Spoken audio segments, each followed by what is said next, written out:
probably won't believe how powerful the PC inside this box really is. And I'm pretty sure no one's ever talked about it before. Alright, let's crack it open and see what kind of power we're dealing with. It even came with a power cable. Oh wow, what happened here? Someone really did break this cable. Yeah, I'm just going to put that aside and take a safe step back from the PC for now. So here it is, the Dell Precision 3650. This is a workstation built for serious stuff like 3D design and professional workloads. When it first launched back in 2021, it sold for around $1,000, but after 4 years of hard work and long office shifts, its price has dropped to about $300 to $400 on eBay. And guess what? I grabbed this one for just $200 from a secondhand seller. But here's the big question. Why is it so cheap? Let's open it up and find out. What I really like about this PC is its tower design, which means there's plenty of room inside for upgrades. You can throw in some full-size GPUs without having to grab a cutting tool, or force a low-profile GT 1030 in there just to make it fit. That alone gives this system a ton of potential to become a legit gaming beast. Let me show you what's going on inside.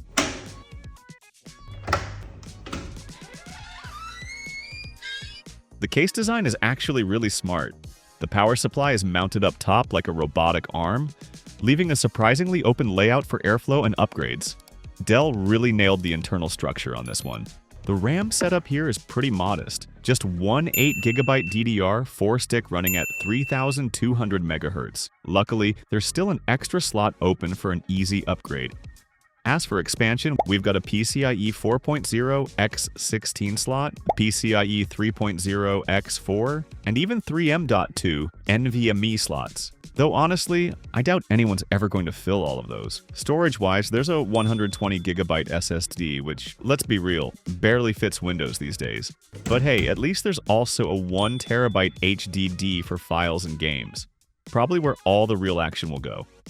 Now, let's check out the power supply. I'll take it out in a second to see what wattage we're working with here. Inside, we've got a proprietary Dell power supply.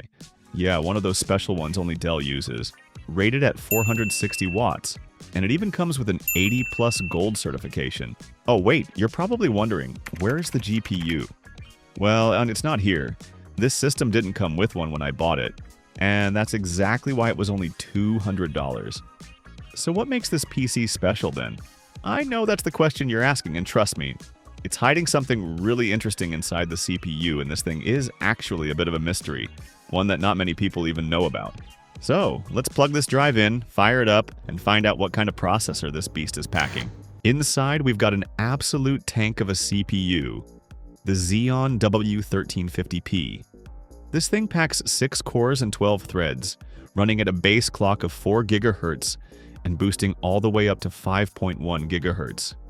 It wasn't really made for gaming. It's designed for stability and heavy professional workloads, but that just makes me even more curious. It first came out in 2021, and performance-wise, it sits right around an Intel i7-11700 or Ryzen 5 7400F. So yeah, not bad at all for something that was meant to live in a workstation, not a gaming setup. When it first launched, this CPU sold for around $300 to $350, but now you can easily find it for about $100 on eBay, which sounds like a great deal, till you look a bit closer. On paper, the specs make it look like an absolute monster, but here's the catch. Even though it uses the same LGA 1200 socket as many consumer chips, it's actually a Xeon W series CPU. That means it needs a workstation motherboard, like those with W480 or W580 chipsets, to unlock its full features such as ECC memory and enhanced VRAM stability. And of course, those boards aren't cheap. So while the CPU itself might seem like a bargain, the total build cost quickly starts to climb. But here's the question. If it wasn't born to play games, what happens when we throw it into a real gaming test? Let's find out. Starting off with Minecraft, I set the render distance to 8 chunks, no shaders, and the iGPU managed to hold a pretty steady 60 to 70 FPS. Honestly, that's not bad at all. Smooth gameplay, no major frame drops, totally playable. But let's be real, that's a pretty lightweight setting. Even most budget GPUs can handle that with ease. So let's turn things up a bit. I switched to the Bliss shader to see how far this integrated GPU can go. And yeah, that's where things started falling apart. FPS dropped to around 7 frames per second. Basically a slideshow at this point. Not only is the CPU maxed out, but the RAM is almost completely full at 8 GB. So I'm thinking, maybe it's time to throw in another stick of 8 gigabytes RAM and see if that gives us any sort of performance boost. Oh man, it actually went up by 2 FPS.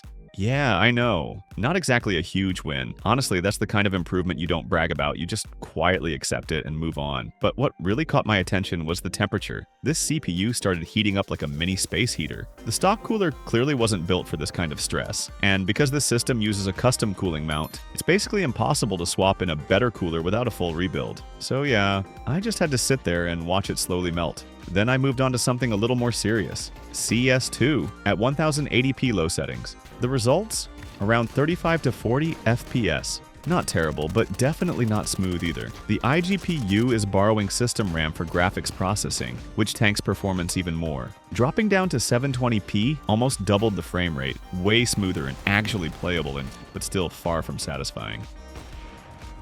I decided to pair it with an RTX 3050 to 60 gigabytes, which, let's be honest, costs almost as much as the entire PC itself. So let's fire up Minecraft again, this time at 1080p with 8 chunks. And wow, I was not ready for what I saw. The FPS went absolutely insane, hitting over 1,500 FPS when I looked up at the sky and around 600 FPS while exploring the map. That's literally 10 times higher than before the upgrade. Then I cranked it up to 32 chunks. And yeah, the frames dropped a bit, still holding strong around 150 to 200 FPS. Once I turned on shaders, the FPS settled at about 60 to 70, which honestly feels perfect for smooth, immersive gameplay. Not bad at all for a blocky game like this. Next up, CS2, running at high settings.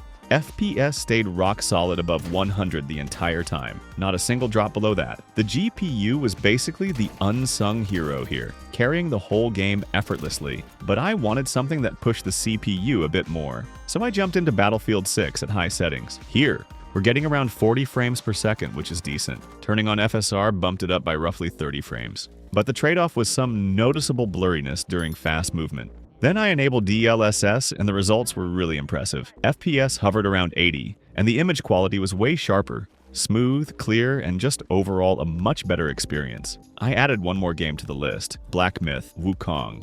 I kept the settings at low, and honestly, FPS was pretty modest, hovering around 20 to 30 frames. During heavy combat scenes with lots of explosions and particle effects, frame drops were pretty noticeable. So yeah, performance in FPS titles was solid for this setup. But when it came to graphics-heavy games, the RTX 3050 started to feel like it was struggling a bit. That's when I decided to bring out the big guns. Enter the RTX 3070 to 80 gigabyte. This beast should finally let the CPU show its true potential. Luckily, this case has plenty of room, so installing it was a breeze. Just plug it right in. The only catch? The stock 460-watt PSU wasn't nearly enough, so I had to hook up an external power supply to feed this hungry GPU. I fired up Minecraft again, this time with shaders and 32 chunks, and the results were wild. FPS hovered around 100, which is about 10 times higher than before the upgrade. But here's the catch. The CPU was maxed out at 100% load and running crazy hot, around 100 degrees Celsius. That's definitely in the danger zone for any processor. If it keeps running like this, its lifespan is going to drop fast. Switching over to Battlefield 6, performance basically doubled after upgrading the GPU. FPS now sits around 60 to 70, and when I turned on DLSS and FSR, it climbed all the way up to around 100 FPS. Buttery smooth and super playable. The only real bottlenecks now are the CPU and the 8GB of VRAM, which just isn't enough for a demanding modern title like this. Black Myth: Wukong also showed a massive jump. FPS now hovers around 90 on medium settings, which is honestly impressive considering how demanding this game is. Then I moved on to The Witcher 3, cranked everything up to Ultra, and wow, it was smooth as butter. FPS shot past 100, sometimes peaking around 150 FPS. So yeah, what this $200 build turned out to be an absolute sleeper hit. From a forgotten office PC to a legit gaming rig, it crushed every expectation I had. It's easily one of the best budget gaming PCs nobody talks about. Thanks for watching. Drop a like, hit subscribe, and I'll see you in the next one.